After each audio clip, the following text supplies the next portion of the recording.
Alrighty, gang. Here's to nights that turn into mornings and friends that turn into family. Cheers! Happy birthday to you.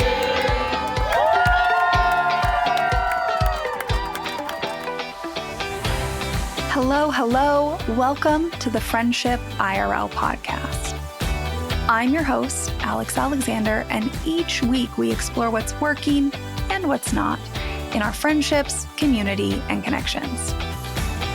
Have you ever wished you could sit down and have a conversation about what is really going on in your friendships?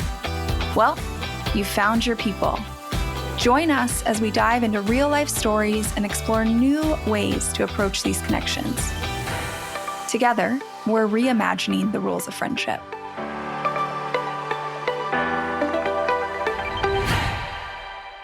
I yap on this podcast endlessly about community and connection.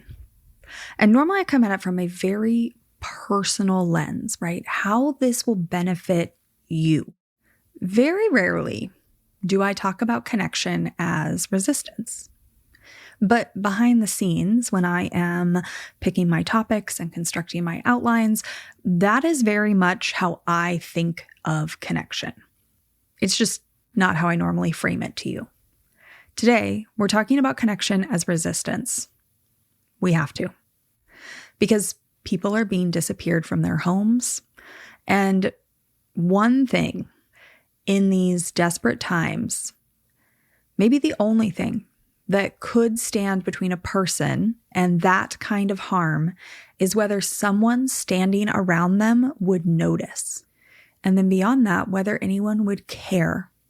Now, there has been a lot of news suppression. So if you are not aware why I'm recording this episode, then I'm just going to give you the briefest of primers, okay? I'm going to tell you to go find some independent journalists. I don't have exact names, but that would be my suggestion if you are not aware of what's happening.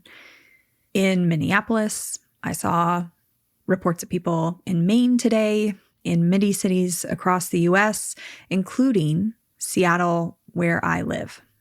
ICE is kidnapping people, including children, all under this guise from the administration of cracking down on immigration. But there are hundreds, if not thousands, of videos and accounts of citizens being arrested. People who are following the legal process. There are videos of people screaming, "I have papers," as they are being brutally dragged into a car. This administration, ICE, they don't care. It is about fear and control and the hope that the average everyday person will become too scared to take action. I also think they hope that the average American, right, is too separate from their neighbors, too atomized. And that will cause the average American to be indifferent. So when we are out here seeing abandoned cars that are still running on the side of the road, people's front doors being busted down, raids on daycares, we have to ask ourselves, what are we all doing? I know I have. I do this work for a lot of reasons, but one of them is that at the very core, I believe that humans deserve to feel safe. And that is not the world that so many people are living in right now. Now, just as a side caveat, if you want to know more, if this episode has not made clear my political beliefs and you want more nuance, then I have an episode that is always out there for anyone who wants to listen to it. It is episode 120, where I dive deeper into my political beliefs, but also how I show up online and offline, most importantly, when it comes to those political beliefs. So with that, I want to lay down some groundwork about this episode today, because this episode is for a very specific type of person. Honestly, a person who is like me, right? I did this reflection for myself about what I was doing as I was watching all of these videos, right? Because if you're like me, you've probably spent too much time doom scrolling, feeling sick to your stomach, feeling helpless, wondering what you can possibly do from where you are. And so when I reflected on that for myself, I hope that this episode gives you just one idea. Now, it's a small idea. It might feel too small, too insignificant, but I think we can either sit in our helplessness or we can try to normalize in our own routines, taking small actions that hopefully add up. The people in Minneapolis and some other cities across the country are basically under occupation right now. And if that is you, if you are listening, my thoughts are with you. But I want you to know that this episode really isn't for you, because you are in a very desperate place and you are so far beyond what I'm going to talk about in this episode today. I've mentioned many a time on this episode that people who are desperate suddenly do not care about social norms. And I've talked about that in reference to myself, right? When I was desperate, I did a lot of things that were not normal ways to connect because I didn't care. I needed the connection. And that is what is happening in communities that have been overtaken by ICE, right? People are knocking on their neighbors' doors, even though they've never met them. They are giving their phone number to complete strangers. They are standing on street corners with whistles. All social norms have gone out the window, and they are doing whatever they can to band together to survive. So today's episode that I'm recording is for anyone who is not in panic mode, but feels really lost about what they can do. We can wait until we are desperate, but I don't recommend it because it is then just one more barrier you have to cross in order to survive. So if you can start building some of these connections now, there is no harm in anything I'm about to suggest. Being better connected to your neighbors and your community cannot hurt you at all. Now, one final really important caveat before I start talking about kind of my thesis, my takeaway. If you are listening to this and you are in a vulnerable position right now, if you are part of a targeted community, this episode is not me telling you to go out and make yourself more visible to people you don't trust. Your safety comes first, always. This episode is for people who have relative safety and want to leverage that privilege. And some of the things I'm going to talk about in the episode, like there are layers. I really do need you to use your discernment and always err on the side of caution. But if you, like me, have relative safety, there's work you can start doing right now.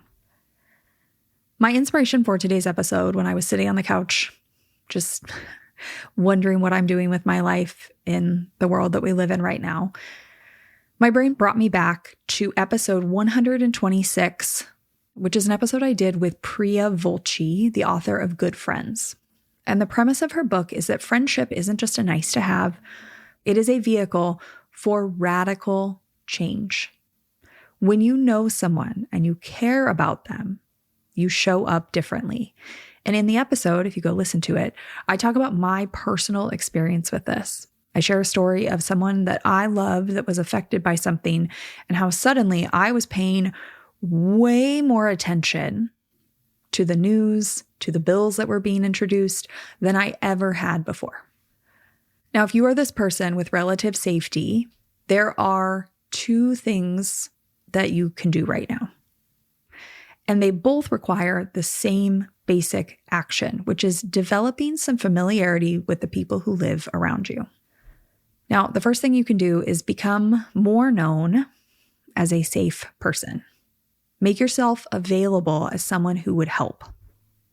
Put yourself out there so that people who need support know where to find it. And the goal isn't to become besties with your neighbors. It's not to extract information about people who feel vulnerable. It's to make it clear that you are someone they could come to, even though they may not feel like they know you that well, and you definitely don't know them that well.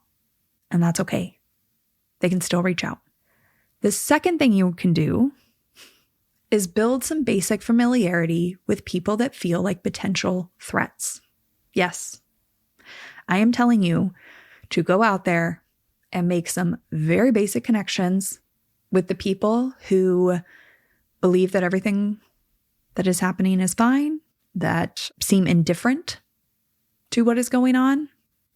Because the more that I was thinking about it, the more I realized that when you strip away the anonymity of someone who might just be callous or indifferent, it is harder for them to act, right? We all know the feeling of when we're doing something wrong, and we are hyper aware of if someone is around, if someone could see us, right? Make sure your blinds are closed. We know that feeling. Hateful action thrives on anonymity, on the assumption that no one is paying attention, on the belief that your neighbors will just look away. So when someone knows that they are being witnessed, right? When they are looking over their shoulders, knowing that if that blind is open and somebody saw something, that shifts things. I also believe that most people, not all, most people aren't hateful, but they are apathetic, right? They are unconcerned. They are indifferent. They aren't thinking twice about it. They are very hyper-focused on themselves. So part of it is that they don't know other people. They can stay in their bubble. They can act with no community accountability. Both of these require you to get to know your neighbors, to turn faces that are just kind of there into people with names, to make yourself known, to pay attention. This is resistance. What we're talking about isn't just nice community building. This is an intentional act of resistance that you can weave into your everyday. Because this administration thrives on fear and isolation. They want communities that are fragmented. They want neighbors who don't know each other, because that makes it easier to disappear someone without anyone noticing. It makes it more likely that someone will stay in their house out of fear than coming outside to resist. When you build connection, when you make yourself known, when you make it clear that you are paying attention, you are disrupting that isolation, and that's resistance. So let's talk about what I'm actually asking you to do. And again, I want to be clear, because this is a touchy episode, right? The risks are not equal. If you have citizenship, whiteness, economic stability, you becoming known to your neighbors is low risk. But for someone in a targeted community, becoming known to the wrong neighbor could put them in danger. So when I talk about familiarity, I'm talking about those of us with safety making ourselves visible. I'm not asking vulnerable people to expose themselves. So if you are this person with relative safety, at the very least, you can start saying hi to your neighbors, all of them. Start maybe chatting a little bit, right? Trying to get a sense of where these people lie. Maybe knowing their names, potentially getting their phone numbers. Trying to decide if you would recognize them if you saw them in the grocery store. Now, potentially you start to get a sense of people and use your discernment, but maybe you start to tell people like, hey, I really think it's important we all get to know our neighbors, and encourage people to meet each other. When I started to write this episode in my head, as I'm like envisioning this act of resistance, I'm very much envisioning a neighborhood that is like full of single family homes, right? You walk down the street, maybe your neighbor is getting their car in the driveway, their garage is open, but that is very different than my reality. So I want to make a personal note here, which is that I live in a very urban, densely populated area. I know everyone in my building. I have all of their phone numbers, but I also can work on meeting people on my street. But with that, because everybody is behind an apartment building door, if you are like me, you'll have to get a little crafty, and I'm going to talk about what I'm doing at the end. But back to being a good neighbor, if you live on a street where you can walk by and see the people and know what home they live in. I want to note that being a good neighbor doesn't require knowing everything about someone. Right? This is that discernment piece. If you get a sense that someone is part of a vulnerable population, you don't need to ask them where they're from. You don't need to know their status. You don't need to know their life story. Sometimes the most protective thing you can do is be consistently present, consistently kind, and let people share what they want to share when they're ready. Some ways that I have thought of to make yourself visible as a safe person, right? Put something in your window that signals that you're a safe house. Safe place signs, rainbow flags, signs in other languages. Wear something, a pin, something hanging off your bag. Be vocal about your values in casual conversation, not preachy, but clear. Offer specific, concrete help. You can say something like, I'm usually home on weekday afternoons if you ever need someone. Or, I have a car. I'm always happy to give you a ride. Another one is, I think, for these people who maybe aren't openly sharing with you, you could give them your phone number. You could say, this is my name. This is my phone number. I don't need yours, but always feel free to call me. You can let people come to you when they're ready. Make it clear that the door is open.